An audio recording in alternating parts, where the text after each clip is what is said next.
Assalamualaikum warahmatullahi wabarakatuh. Masuk ke pertemuan ke-6 mapel pemeliharaan mesin kendaraan ringan. Jadi di pertemuan ke-6 ini saya akan membahas KD 3.16 dan KD 4.16. Jadi pertemuan 6 ini nanti akan membahas di KD 3.16 ini mendiagnosis kerusakan sistem bahan bakar mesin bensin injeksi atau EVI. Di 4.16 memperbaiki sistem bahan bakar bensin injeksi atau EVI. Jadi di sini nanti kita akan belajar cara mendiagnosa kerusakan pada EVI dan cara memperbaiki kerusakannya. Oke, next. Indikatornya yaitu menganalisis kerusakan pada sensor dan menganalisis kerusakan pada aktuator, menganalisis gejala yang diakibatkan dari rusaknya sensor, ECU, dan aktuator.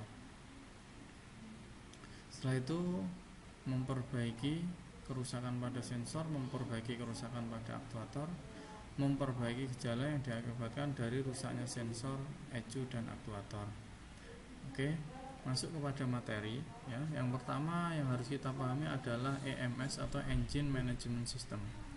Di Engine Management System ini ada 3 komponen inti atau pokok, yaitu sensor, ECU atau ECM, dan controller device atau aktuator.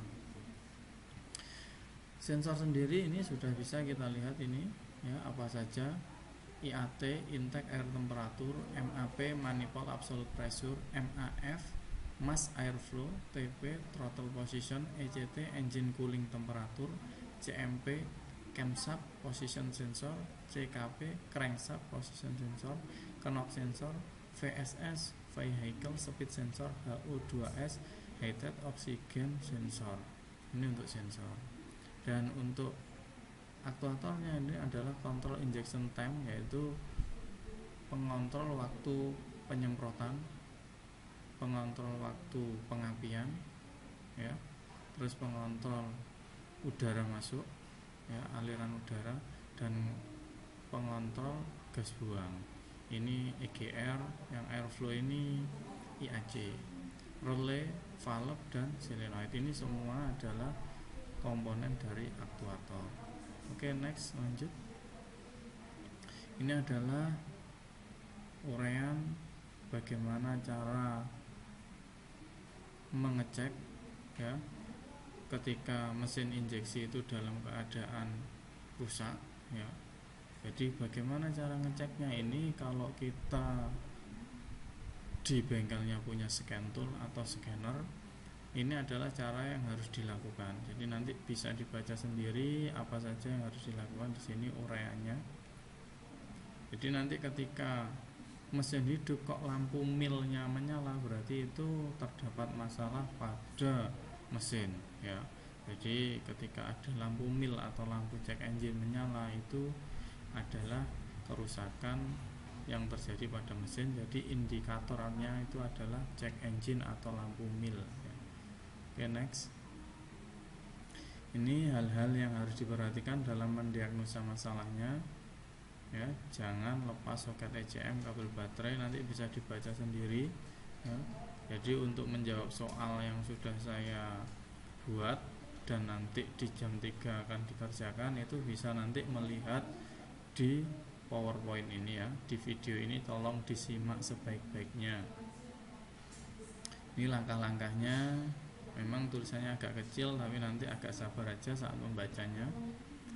Selanjutnya, ini adalah cara pengecekan pada komponen ECT.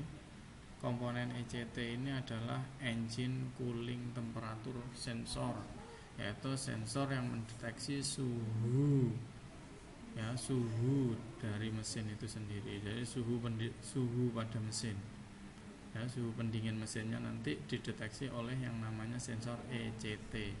Ini cara pengecekannya adalah dengan merendam ya komponen ECT ini dengan air dingin, air hangat, dan air panas. Kemudian kita bisa lihat hasilnya nanti dengan melihatnya dengan avometer. Ketika nanti tahanannya berubah-berubah, jadi itu bisa kita simpulkan bahwasanya sensor ECT ini bagus, karena setiap suhu yang berubah itu akan mempengaruhi tahanannya juga akan berubah. Jadi tipenya ini adalah NTC, negatif temperature coefficient. Jadi semakin panas suhunya nanti akan semakin kecil tahanannya. Oke, next. Ini adalah cara pengecekan komponen injektor ya. Jadi injektor ini komponennya nanti bisa dilihat juga apa ada percikan seperti bunyi tik-tik saat mesin hidup. Kalau ada seperti itu berarti injektor dalam keadaan baik. Kemudian pengecekan saat mesin mati, kita buka soketnya ini, soket injektornya, kita tes tahanannya. Di sini ada spesifikasi tahanannya ya. Jadi tahanannya di 20 derajat Celcius harus 12 ohm. Nah, ini spesifikasinya, nanti ketika ada soal tahanan, spesifikasi tahanannya berapa, nah ini bisa nanti dijawab di yang ada di video ini. Jadi tolong simak videonya sebaik-baiknya ya. Oke, next. Ini cara pengecekan MAP sensor atau manifold absolute pressure sensor. Nanti bisa dibaca sendiri. Oke, next.